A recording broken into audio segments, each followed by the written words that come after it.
اعوذ باللہ من الشیطان الرجیم بسم اللہ الرحمن الرحیم الحمد للہ رب العالمین والعاقبۃ للمتقین والصلاة والسلام علی نبی الامی وعلی آلہ واصحابہ وبارک وسلم۔ السلام علیکم ڈیئر اسٹوڈنٹس اینڈ ویورز، کیسے ہیں آپ لوگ؟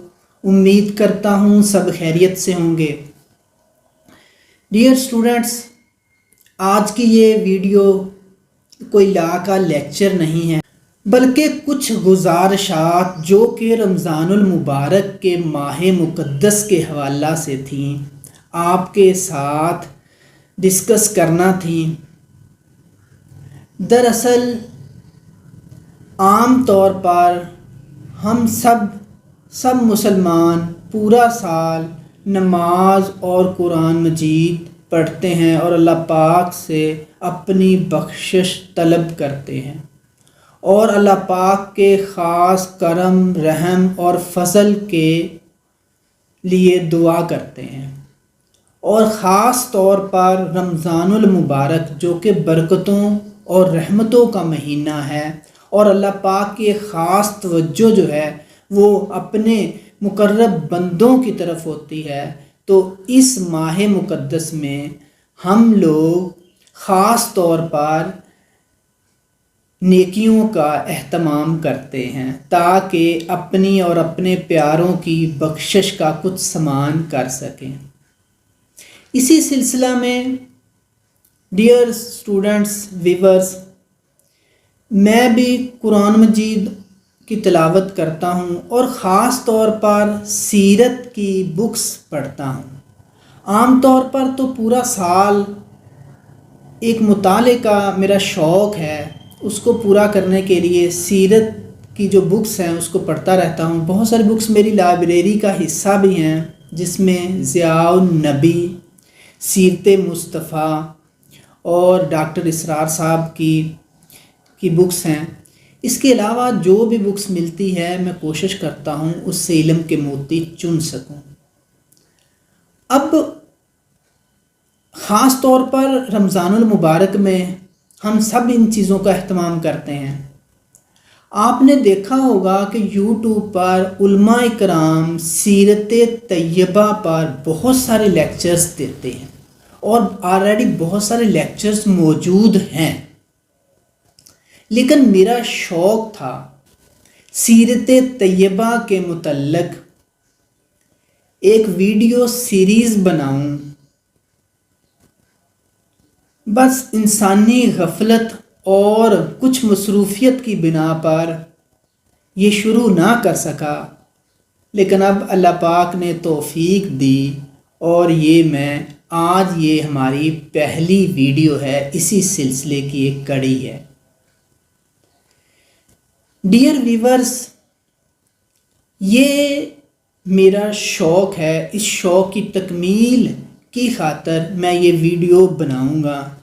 آپ لوگوں سے امید رکھوں گا کہ میری اصلاح کریں اور مجھے مفید مشورے دیں، سجیشنز دیں، تاکہ میں اس میں مزید بہتری کر سکوں، اور اگر کچھ کے لیے کوئی انفارمیشن اس میں سے ہو سکے تو وہ میرے لیے باعث فخر ہوگا۔ دراصل نبی پاک صلی اللہ علیہ وسلم کی حیات طیبہ ہمارے لیے نمونہ ہے، اور آپ صلی اللہ علیہ وسلم کی تمام زندگی ہمارے لیے مشعل راہ ہے۔ آپ صلی اللہ علیہ وسلم کی زندگی مبارک قرآن مجید کی انٹرپریٹیشن ہے، اور اللہ پاک کے احکامات کو ہم تک پہنچانے کا ذریعہ بھی ہے۔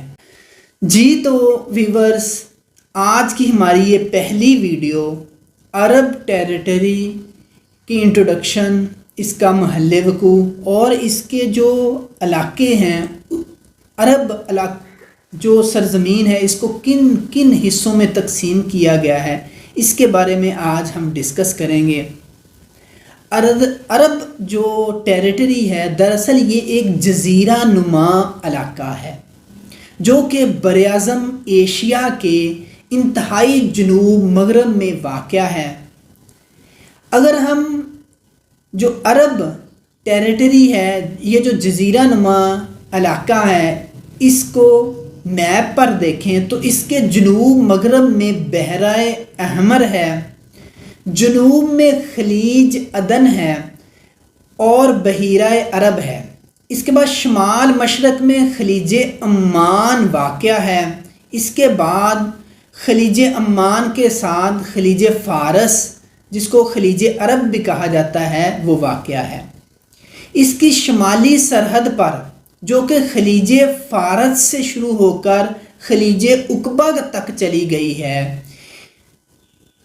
اس کو اگر ہم دیکھیں، اگرچہ سعودی عرب کی مملکت اور کویت کی جو سرحد ہے، اس کو جزیرہ عرب کی شمالی سرحد کہا جاتا ہے، اور ان حدود کے مطابق جو صحرائے شام ہے، اس کو جزیرہ عرب کا حصہ نہیں کہا جاتا، لیکن در حقیقت معاملہ اس کے برعکس ہے۔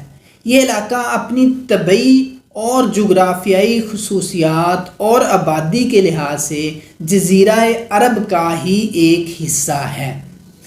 قدیم اور جدید جغرافیہ دان جو ہیں وہ اس کو جزیرہ عرب کا حصہ ہی شمار کرتے ہیں۔ اگر ہم جزیرہ عرب کا ٹوٹل جو رقبہ ہے وہ دیکھیں تو وہ تقریباً 10 لاکھ مربع میل کے راؤنڈ اباؤٹ ہے، اور اس کی جو لمبائی ہے، اس کا جو طول ہے، وہ تقریباً 1400 میل ہے، اور اس کا سب سے جو وسیع علاقہ ہے وہ یمن سے عمان تک چلا گیا ہے، جس کی چوڑائی تقریباً 1250 میل ہے۔ اور موجودہ دور میں اگر ہم دیکھیں تو عرب جو ہے وہ مندرجہ ذیل سیاسی مملکتوں میں تقسیم ہے۔ اب جو جزیرہ عرب ہے، اس میں سب سے بڑی جو عرب مملکت ہے وہ سعودی عرب ہے، اس کے بعد یمن ہے، اس کے بعد مسقط عمان ہے، اور اس کے بعد عدن ہے۔ عدن کا علاقہ دراصل انگریزی سامراج کا حصہ رہا ہے، اور یمن سے الگ ایک انگریزی نو آبادی تھا، لیکن پھر یہ آزاد ہوا اور اب یمن کی ایک عظیم بندرگاہ ہے۔ متحدہ عرب امارات میں، جو کہ دبئی، ابوظہبی، قطر، بحرین پر مشتمل ہے، اس کے علاوہ کویت، لبنان، اردن، شام اور فلسطین کا بھی اس میں شامل ہے۔ فلسطین پر اب اسرائیل قابض ہے، فلسطین کے بہت سارے علاقوں پر اب اسرائیل قابض ہے۔ عربوں کی جو وجہ تسمیہ ہے وہ جرمی زیدان نے اپنی کتاب العرب قبل الاسلام میں تحریر کیا ہے کہ جو قدیم تاریخ میں مصر کے جو فرعونہ تھے، فرعون تھے، اشورپین تھے اور فینیکیز تھے، یہ ان صحرا نشینوں کو عرب کہتے تھے، جو کہ جزیرہ عرب کے شمالی حصہ میں اور وادیہ نیل کے مشرقی حصہ میں واقع ہے۔ آپ اس کو یوں بھی کہہ سکتے ہیں کہ مشرق میں دریائے فرات اور مغرب میں دریائے نیل کے درمیانی دو آباں جو علاقہ ہے، اس کو عرب کہا جاتا ہے، اور اس میں عراق کے ریگستان، ملک شام اور سینا اور مشرقی جو ڈیلٹا ہے، اس کے متصل جو علاقے ہیں، یعنی نیل اور بحیرہ احمر کے درمیانی علاقہ کو جزیرہ عرب ہی کہا جاتا ہے۔ اب اگر ہم جزیرہ عرب کی جو علماء جغرافیہ نے، جو جغرافیہ دانوں نے اس کی تقسیم کی ہے، تو جزیرہ عرب کو 5 بنیادی حصوں میں تقسیم کیا جاتا ہے۔ سب سے پہلے ہے التہامہ، پھر الحجاز ہے، پھر النجد ہے، پھر العروض ہے، اور پھر یمن ہے۔ ہر حصے کو ہم تفصیلاً دیکھتے ہیں۔ سب سے پہلے تہامہ ہے۔ تہامہ کا جو وجہ تسمیہ ہے وہ گرمی کی انتہائی شدت اور ہوا کا رک جانا جو ہے اس کو التہامہ کہتے ہیں۔ یہ جو علاقہ ہے یہ نشیبی علاقہ ہے جو کہ بحرہ احمر کے ساحل کے ساتھ ساتھ ینبوع سے نجران یعنی یمن تک چلا گیا ہے، اور یہ نشیبی علاقہ جو ہے اس میں گرمی ناقابل برداشت حد تک شدید پڑتی ہے، ہوا رکی رہتی ہے جس کی وجہ سے گرمی کی شدت میں مزید اضافہ ہو جاتا ہے، اس لیے اس علاقوں کو تہامہ کہا جاتا ہے۔ اس علاقے کا دوسرا نام الغور بھی ہے کیونکہ نجد کے مقابلہ میں یہ علاقہ نشیب میں واقع ہے، اس لیے اس کو الغور کے علاقہ کے نام سے بھی جانا جاتا ہے۔ اس کے بعد الحجاز ہے۔ یہ علاقہ دراصل یمن کے شمال اور تہامہ کے مشرق میں واقع ہے۔ یہ علاقہ متعدد وادیوں کا مجموعہ ہے جس کے درمیان جبل سرات گزرتا ہے۔ یہ سلسلہ کوہ شام سے شروع ہوتا ہے اور یمن میں نجران تک چلا جاتا ہے۔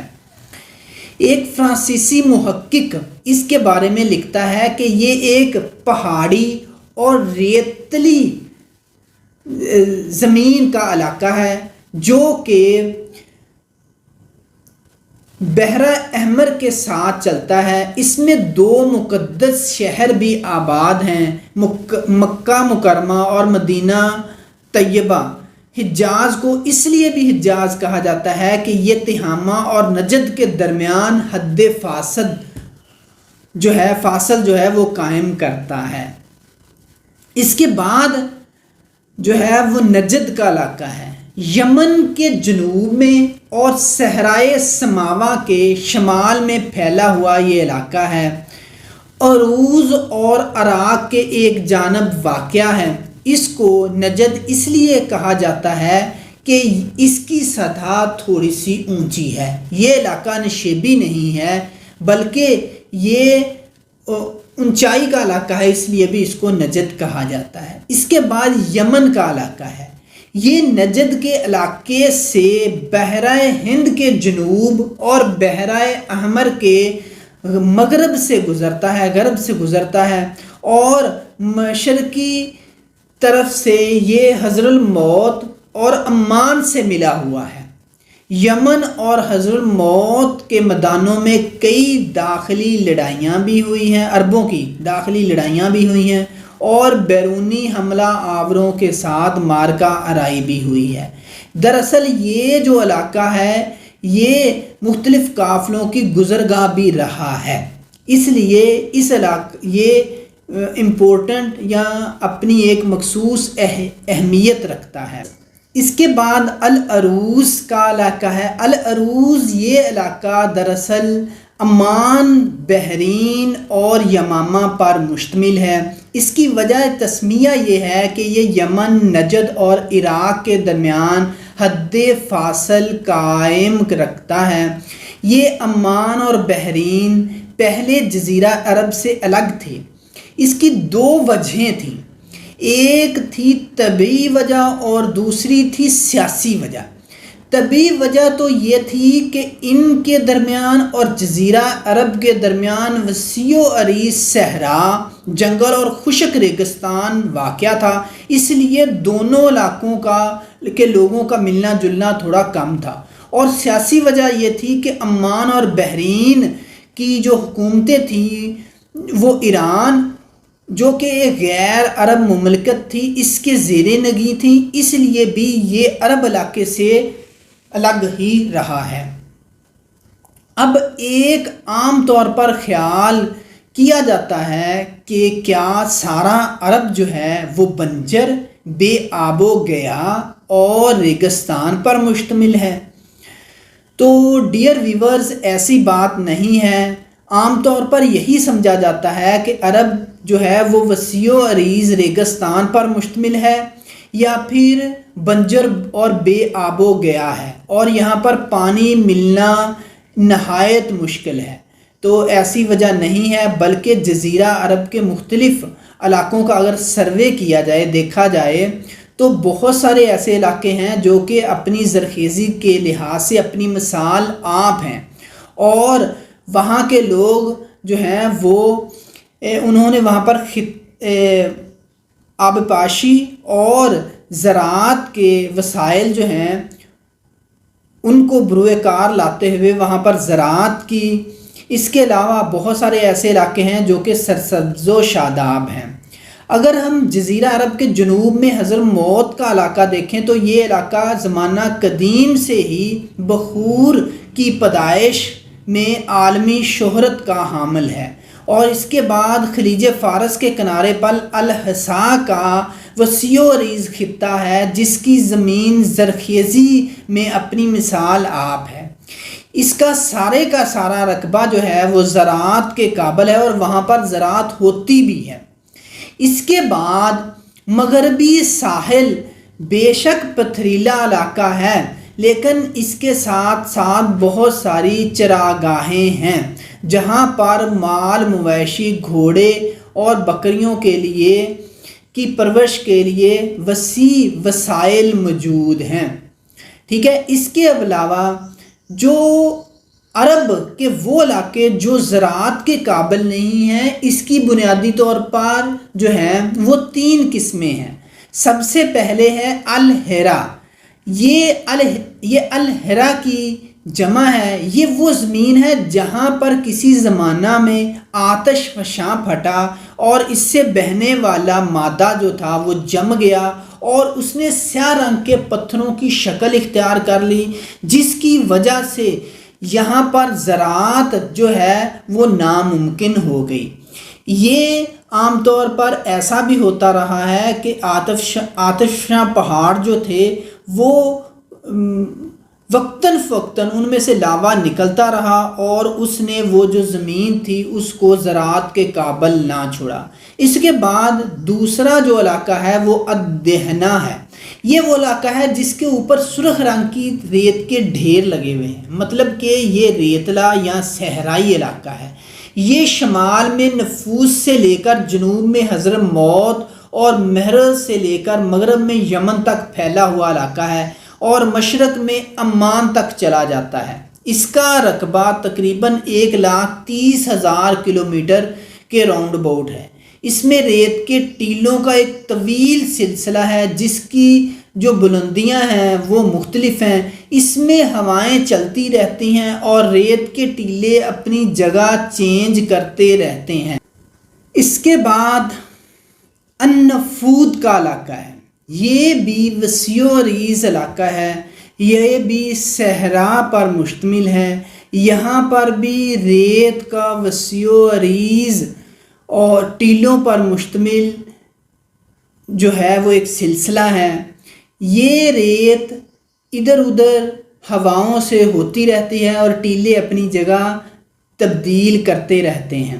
یہ علاقہ تیماہ سے شروع ہوتا ہے اور مشرق میں تقریباً 400 کلومیٹر کے راؤنڈ اباؤٹ کی مسافت تک چلا جاتا ہے۔ اس کا جو عرض ہے وہ تقریباً 250 کلومیٹر تک ہے۔ اس کے علاوہ بعض اوقات جب یہاں پر بارشیں ہوتی ہیں تو یہ ٹیلے جو ہیں یہاں پر گھاس پھوس جو ہے وہ گھاس اگ آتی ہے۔ جی تو ویورز، یہ میری پہلی ویڈیو تھی جس میں ہم نے جزیرہ عرب جو ہے اس کا محل وقوع اور انٹروڈکشن دیکھا، اس کا محل وقوع اور اس کے جو علاقے ہیں ان کی تفصیلاً ہم نے اس کو دیکھا ہے۔ اس کے بعد دوسری ویڈیو میں میں آپ کو عرب قبائل کے بارے میں بتاؤں گا۔ ڈیئر اسٹوڈنٹس اور ویورز، میری یہ پہلی ویڈیو آپ کو کیسی لگی؟ ہاں، شاید اس میں کچھ غلطیاں ہوں گی، میں کوشش کروں گا انشاءاللہ نیکسٹ ٹائم مزید بہتر اور تیاری کے ساتھ ویڈیو بناؤں گا۔ تب تک اجازت دیجیے، اپنا بہت سارا خیال رکھیے گا۔ اللہ حافظ۔